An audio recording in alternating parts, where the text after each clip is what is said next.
Hello everyone, welcome back to my channel. Allow me to introduce myself if you are new here. My name is Samantha and I am a casual YouTuber who loves making EUC content on the side. This is my hometown, Christchurch, New Zealand, and I'm a psychiatrist by profession. Today, I'm not actually going anywhere special. I'm just riding around the park while the sun is out because I felt my recent videos were kind of gloomy.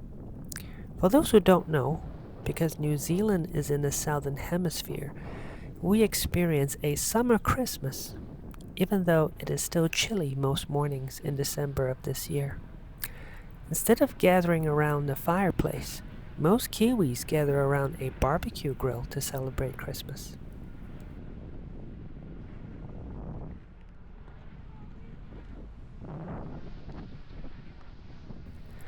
As per the title of this video, I would like to start off by offering my most sincere apologies to Ryan's family for my recent video. Although I suspect the harm is already done, this is a topic worth discussing because it is a good learning experience for all of us moving forward.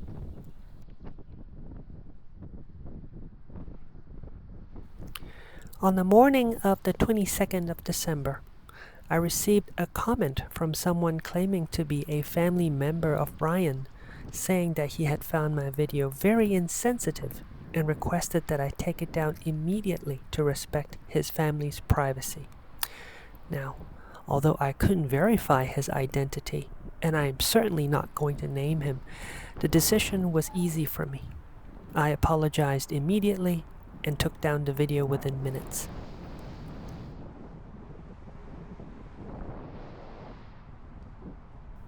I then spent the rest of the morning digesting my feelings, hoping to make sense of what happened.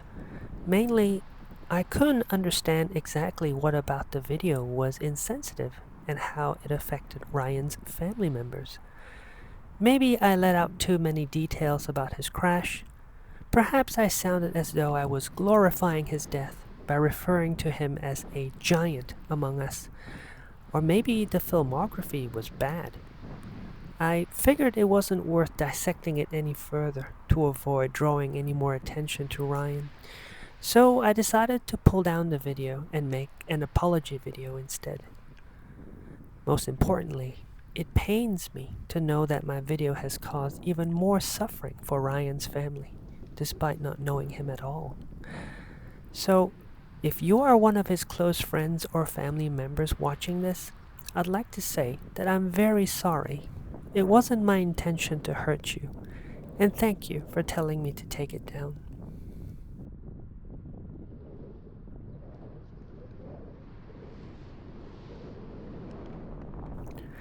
Another thing that surprised me as a new content creator was the amount of traction that video gained. I don't claim to understand the YouTube algorithm because I don't know why some of my videos get more views than others.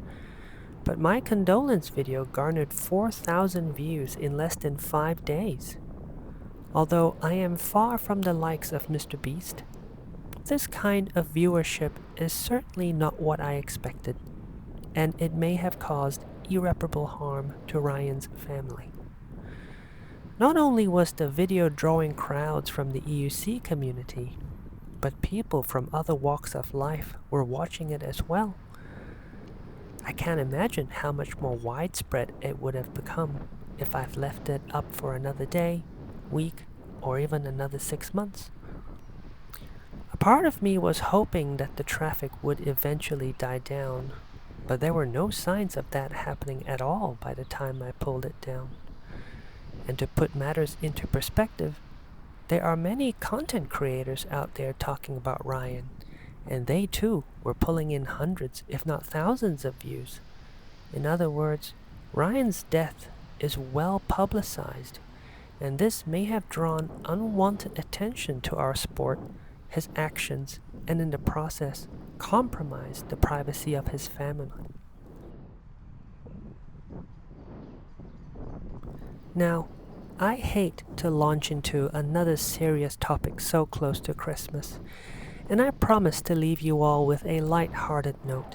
But we need to have a discussion about privacy, especially if something major were to happen to you in your travels. This is especially true for high-profile riders, content creators, and riders who belong to a group. Due to the risky nature of our sport, we are well connected on forums and social media platforms as we constantly share information about bugs, defects, and DIY fixes.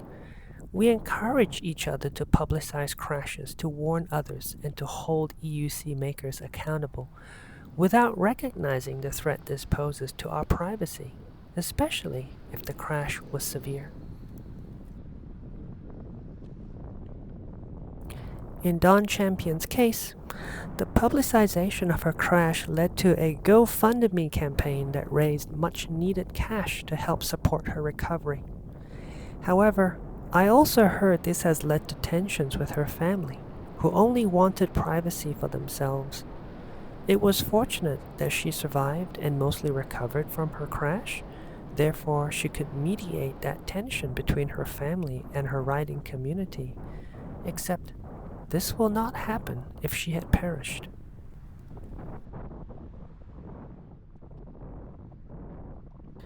Speaking as a psychiatrist, family members of my patients who passed away often have mixed feelings about my offering any debriefing or attending their funeral. They are reluctant to accept help from a person who may or may not have contributed to the death of their loved ones. I imagine this could be the case for your family too, if faced with a similar situation. They may struggle to accept help from the very community that may or may not have contributed to your death.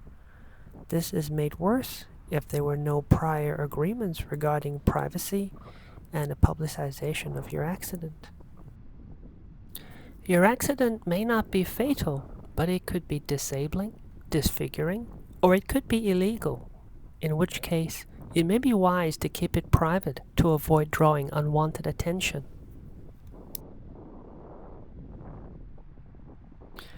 So what do we do here?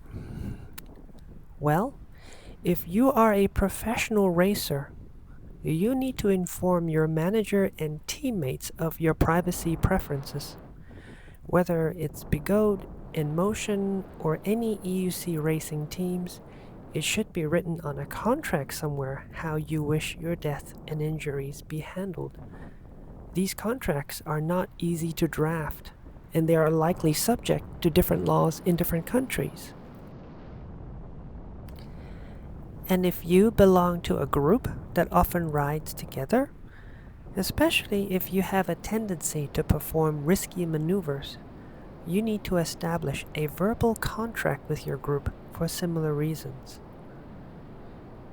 If you are a content creator, it might be wise to nominate someone to take over your channel in the event of a tragedy.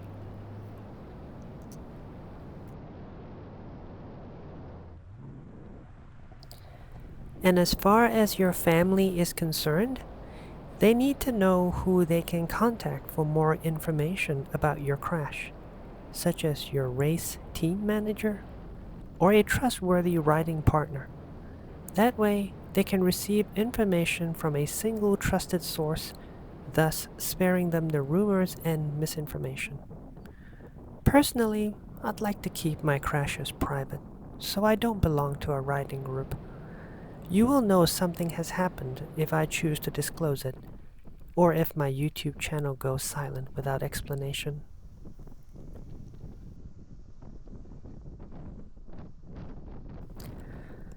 I hope you take this seriously, and please spread the word to whoever you think might benefit from this.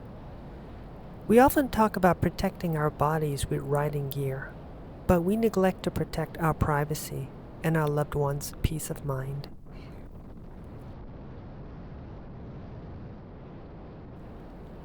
And now, to leave you with something lighthearted, I want to thank you for all the encouragement I received in growing my little YouTube channel.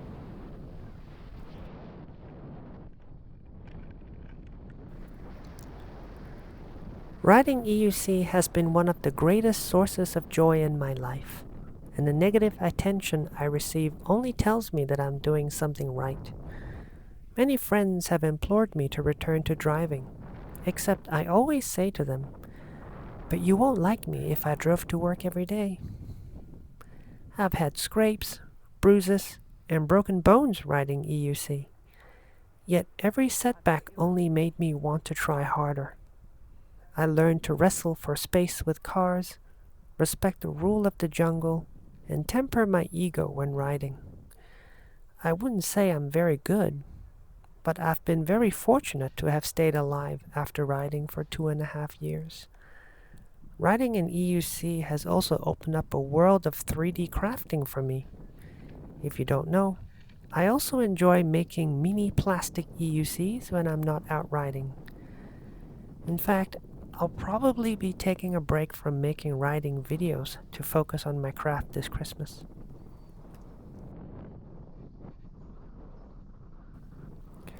Making YouTube content certainly wasn't on my to-do list, but I am proud of my country and my city, and I want to showcase it to the world. I'm thinking of investing in a drone to get better footage and would love some recommendations if you have any. I've heard very good things about the DJI Neo 2.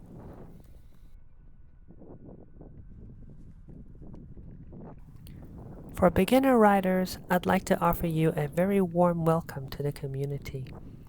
Don't buy into the hype of newer and faster wheels. Invest in something that suits your personality and use case. Also, please don't give up on the sport too quickly. Although riding in EUC is challenging, it is ultimately rewarding. And for seasoned riders, please be mindful of how you steer the direction of our sport. As competent and talented as you may be, don't let your ego cloud your judgment when riding. The EUC giveth, it also taketh.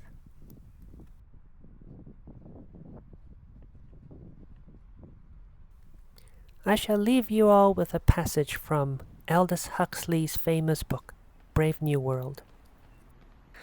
"But I like the inconveniences." "We don't," said the controller. "We prefer to do things comfortably." "But I don't want comfort. I want God. I want poetry. I want real danger. I want freedom. I want goodness. I want sin." "In fact," said Mustafa Mond, "you're claiming the right to be unhappy." "All right then," said the savage defiantly. "I'm claiming the right to be unhappy. Not to mention the right to grow old and ugly and impotent, and the right to have syphilis and..." Okay, I'll stop right there.